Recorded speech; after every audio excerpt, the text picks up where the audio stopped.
contacto con la oficina de prensa, directamente con el candidato a la presidencia de Colombia, Juan Carlos Pinzón, el doctor Juan Carlos Pinzón, quien ya lo tenemos en línea. Él se encuentra por estos días en la ciudad de Barranquilla visitando a los barranquilleros, a los atlanticenses en general, precisamente para conocer todas las propuestas que trae en su campaña como candidato a la presidencia. ¿Tenemos al doctor Pinzón en línea? Ya lo tenemos en línea, a quien saludamos con los muy buenos días desde Madrigal Estéreo en el municipio de Soledad. Doctor Pinzón, buenos días, bienvenido.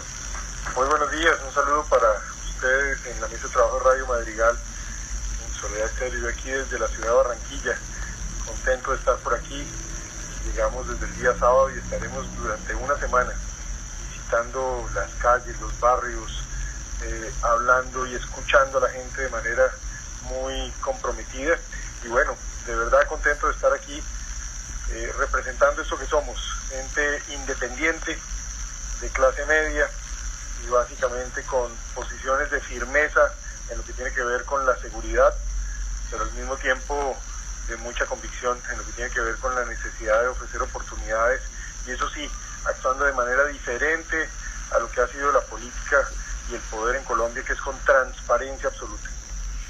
Doctor Juan Carlos Pinzón, con los buenos días para usted, le habla el periodista Giovanni Montero. Bueno, usted es economista, un hombre con una amplia trayectoria, tanto política como profesional. Incuestionablemente ha manejado muy bien el tema de la economía. Por ello quiero preguntarle, ¿cómo se puede reactivar este importante sector en nuestro país? Sobre todo en lo que tiene que ver con el sector de la frontera a raíz de la crisis humanitaria que vive el vecino país de Venezuela.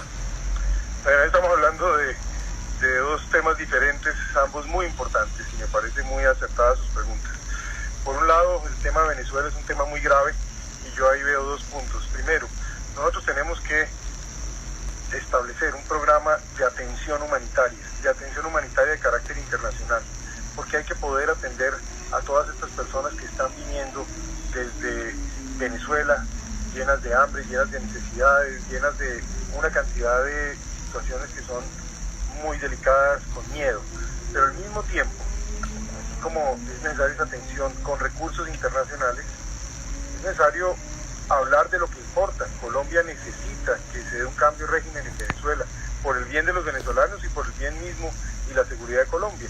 Ese es un tema de ese talante, y yo como presidente voy a liderar los dos esfuerzos internacionales, el humanitario y el de presión para que cambie el régimen de Venezuela y vuelva a la democracia. Y el segundo tema es el económico. Usted plantea, el país no puede seguir creciendo a una tasa del 1,8% según dicen que crecimos, y tal vez un poco menos. Eso no permite que las familias mejoren sus ingresos, al contrario, se están deteriorando los ingresos de las familias.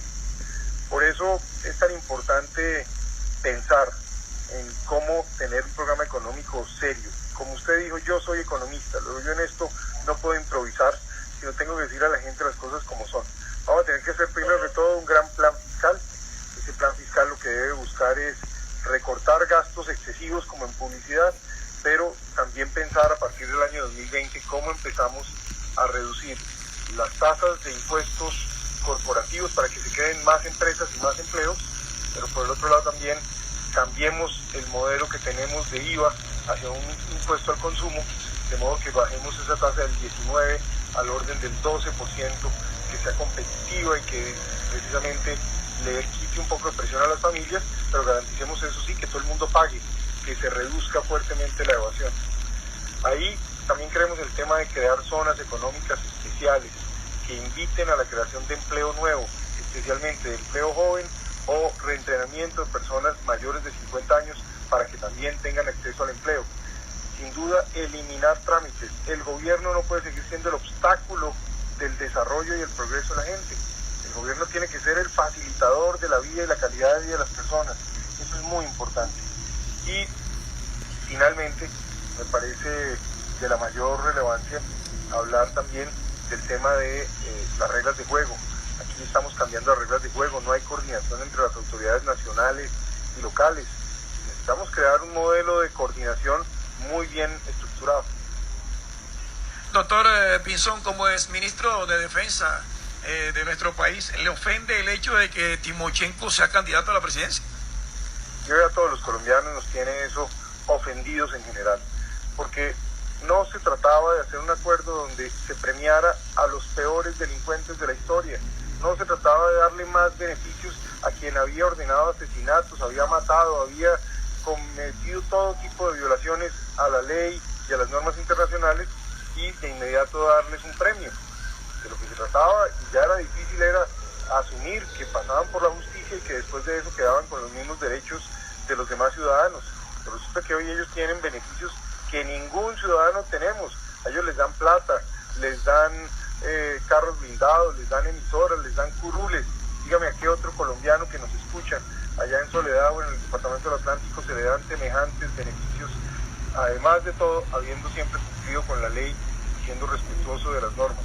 Eso es inaceptable y por eso el pueblo colombiano se siente tan molesto. Yo no voy a llevar el país atrás, yo no voy a comenzar de cero, pero sí voy a exigir el cumplimiento de la ley. Esto de que además tengan caletas, tengan nexos con el narcotráfico, nexos en Venezuela, en fin, todas son las cosas que a mí sí realmente me preocupan. Doctor Juan Carlos Pinzón, candidato a la presidencia de la República, le saluda Sandra Cantillo y quisiera preguntarle, escuchamos a los diferentes candidatos cuando se le pregunta el tema de la seguridad o de la inseguridad, siempre se dice que se va a disminuir o que se va a acabar con la inseguridad, pero ¿cuáles son las acciones específicas con las cuales usted tendría para acabar con este tema que es en todo el país? Usted sabe que en materia de seguridad los demás hablan de lo que les han contado o de lo que les escribió algún asesor. En mi caso, yo hablo de los resultados históricos, los grandes logros que se alcanzaron durante el tiempo en que fui ministro de Defensa y viceministro de Defensa. Yo soy una de las personas que realmente ha trabajado para generar efectos en materia de seguridad, romperle el espinazo a las estructuras criminales del terrorismo, de la criminalidad e incluso de la inseguridad urbana. Por eso hago énfasis en esto, porque aquí cuando yo hablo tanto del tema de la seguridad como del tema de la economía, como el tema de las relaciones internacionales, le puedo dar esa tranquilidad a la gente, que aquí está hablando una persona que realmente no solo conoce, sino ha tomado decisiones. En materia de seguridad tenemos un plan que tiene 4 patas de una mesa, que es la mesa de la seguridad. Primero, prevención. Necesitamos jornada única escolar en el país, necesitamos que los muchachos tengan centros de atención donde puedan ir a desarrollar actividades culturales, deportivas y educación vocacional en horas en donde estén fuera del estudio, para quitárselos de las manos a las bandas, a las pandillas y al consumo de las drogas. Segunda parte de la mesa, vigilancia y acción decisiva contra el crimen. Vamos a incrementar el pie de fuerza del país, de la policía, unos 30.000 hombres. Al departamento del Atlántico y Barranquilla le vamos a inyectar 1.000 hombres más, así como lo hice cuando era ministro de Defensa, y eso tuvo un muy buen efecto. Pero vamos a usar drones, por ejemplo, para hacer vigilancia permanente en los sitios críticos de las ciudades y los municipios y crear unos centros de reacción inmediata para que esa vigilancia produzca un efecto y golpee al delincuente. Tercera pata, justicia. Hoy hay impunidad absoluta. Hoy un delincuente comete un crimen, se le captura y se le suelta y ese ejercicio pasa 10, 15 veces. Eso es muy grave. Por lo mismo, es necesario hacer toda una reforma a la justicia, hacer una reforma a los códigos penales para que un delito contra la vida o un delito de corrupción no tenga casa por cárcel, nunca más. Eso es vital. Y en ese sentido vamos a crear lo que llamamos tribunales express, 24 horas funcionando en las grandes capitales, por ejemplo aquí en la ciudad de Barranquilla, para que le sirva a toda la región, de modo que en 7 días se resuelven los casos de hurto y de lesiones personales. Y no queda eso ahí en la impunidad y como si nada hubiera pasado. Y la cuarta pata es el sistema carcelario. En el sistema carcelario nosotros vamos a crear alrededor de 20 a 30 cárceles, unos 40.000 cupos carcelarios. Se necesitan, van a ser celdas de 2x3 individuales para que haya trato humanitario, pero van a tener disciplina militar en las cárceles. Tienen que formar todos los días, tienen que estar uniformados y al mismo tiempo tienen que tener la obligación de trabajar para pagar parcialmente la cárcel y una pequeña fracción para que ellos se sostengan y le manden algún dinero a sus familias. Nosotros no podemos seguir en esta lógica en donde un delincuente entra a la cárcel y sale hecho un criminal.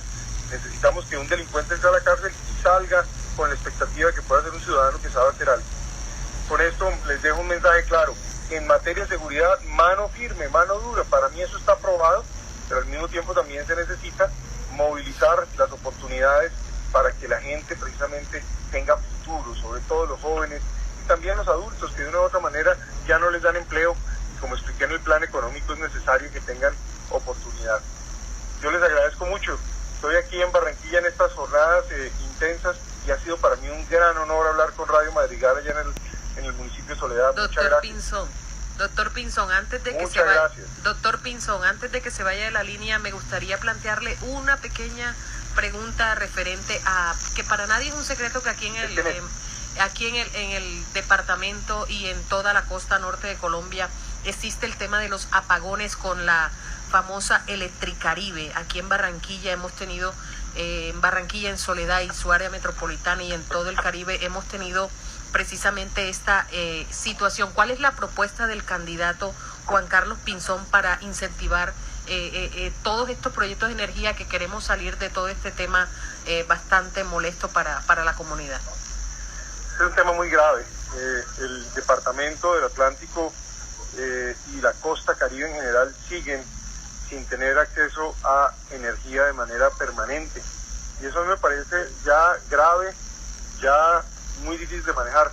Vamos a tener que pensar en dos tipos de soluciones. Primero, fuentes alternativas de energía, de modo que los ciudadanos puedan tener nuevas modalidades de servicios públicos en energía con fuentes diferentes a las que tenemos y que haya innovación y que haya inversión. Y lo segundo, frente al tema de la red existente, hay que de una vez por todas hacer un acuerdo donde el gobierno nacional tiene un papel que jugar, porque la ciudadanía no se puede quedar sin energía y la competitividad de la región depende de esa energía.